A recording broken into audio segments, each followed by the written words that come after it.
Welcome to The Explainer. If you're looking to seriously level up your business English, well, you're in exactly the right place.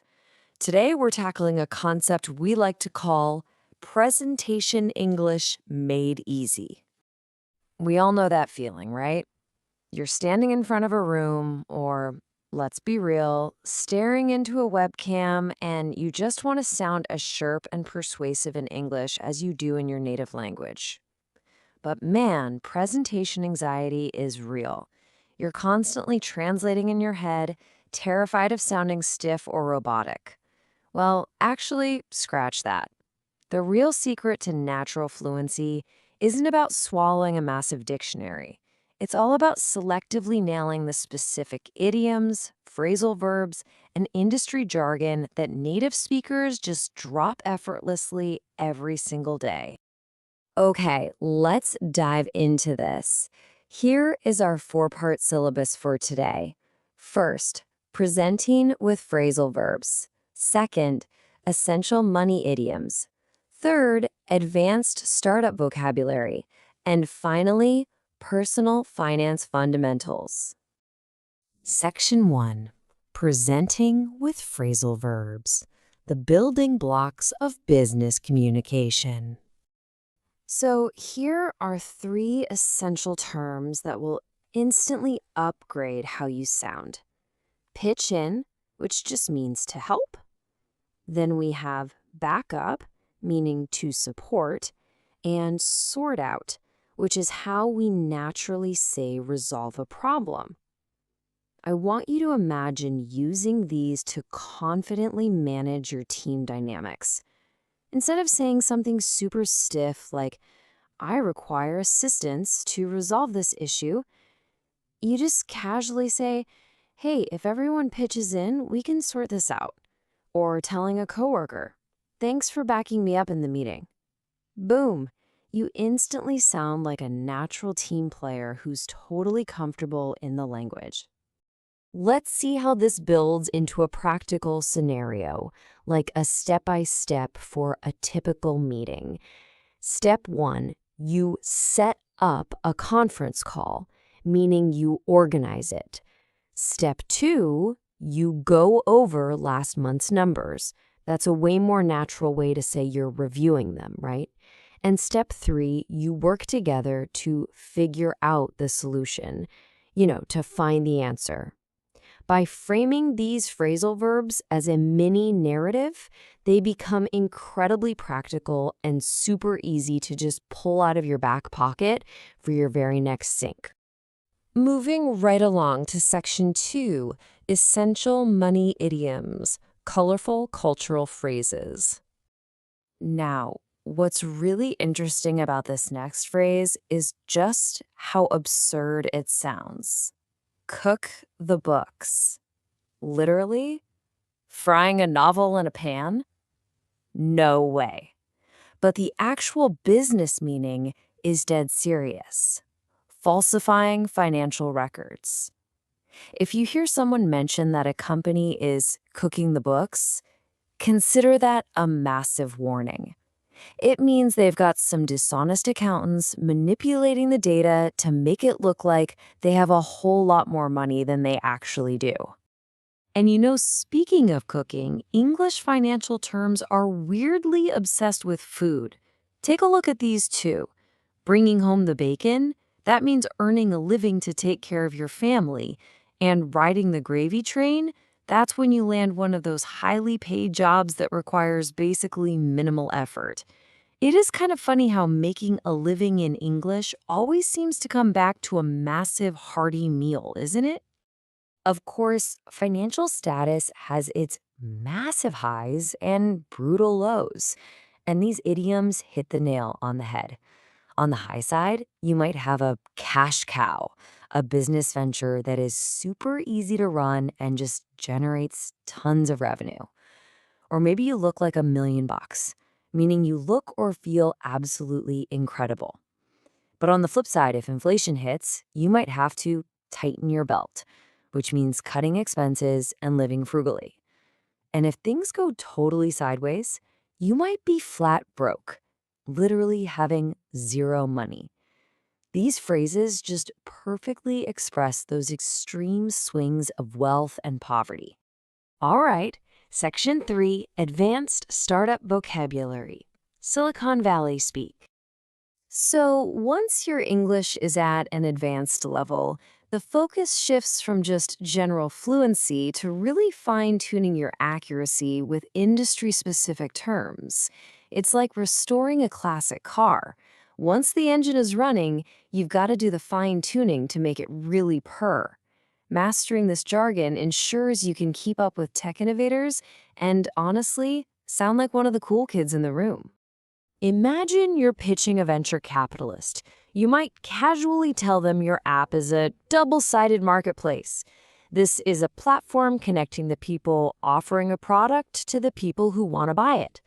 Etsy is the textbook example here, connecting artists with buyers.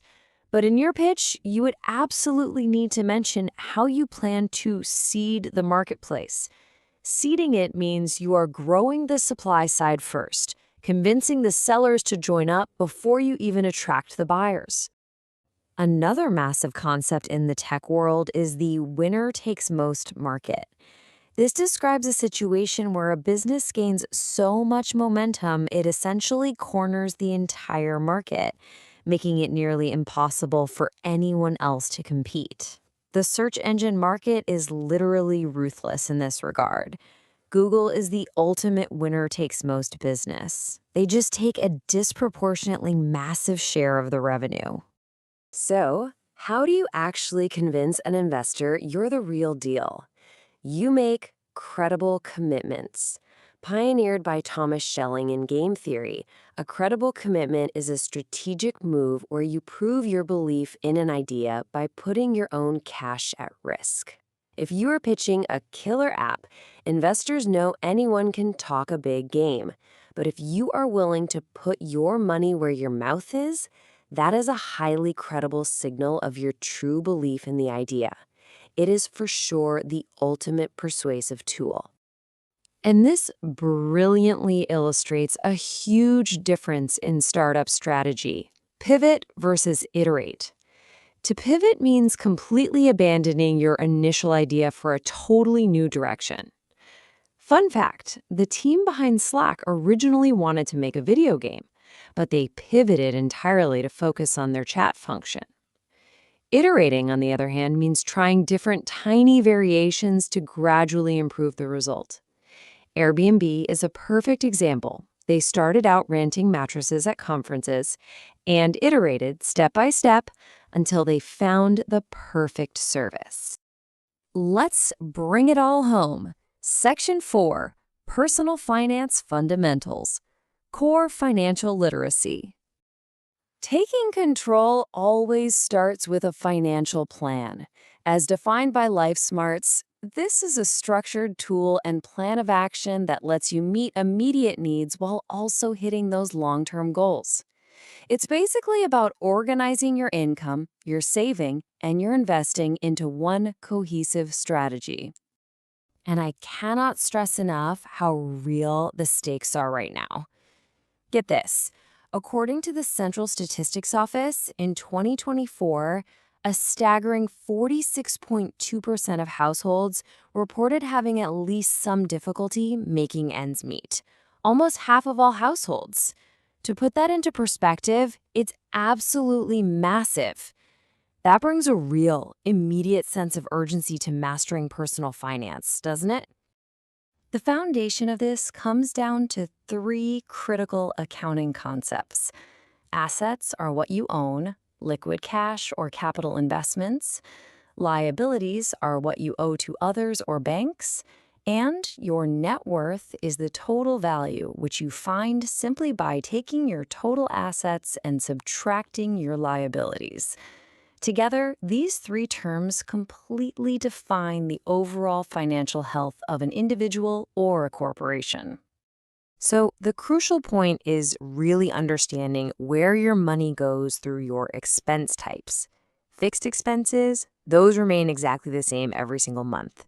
But flexible or variable expenses change, And more importantly, they can be reduced or totally eliminated if necessary. Tracking the difference between these two is absolutely essential for avoiding a budget deficit. That super stressful situation where there just isn't enough money to cover your expenses.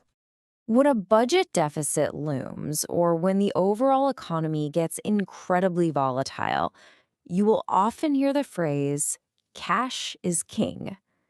This expresses the idea that in really rough market conditions, holding onto your money as cold, hard cash is often deemed way more valuable and far safer than holding riskier investment assets like stocks, whose prices might just be plummeting. To tie the whole shebang together, consider this iconic quote from Mark Twain: "The lack of money is the root of all evil." Understanding these core financial concepts, being able to negotiate them, and communicating your ideas flawlessly in English, it matters so much. It literally impacts the security and quality of our lives. Wow, we have covered a massive amount of ground today. From those essential phrasal verbs and funny money idioms, all the way to high-stakes Silicon Valley jargon and core personal finance basics. So here is my challenge to you. What does this all mean for your next big presentation? Which new phrase are you going to drop? Don't wait around. Pick one, use it today, and just watch your confidence soar. Thanks so much for exploring this explainer with me.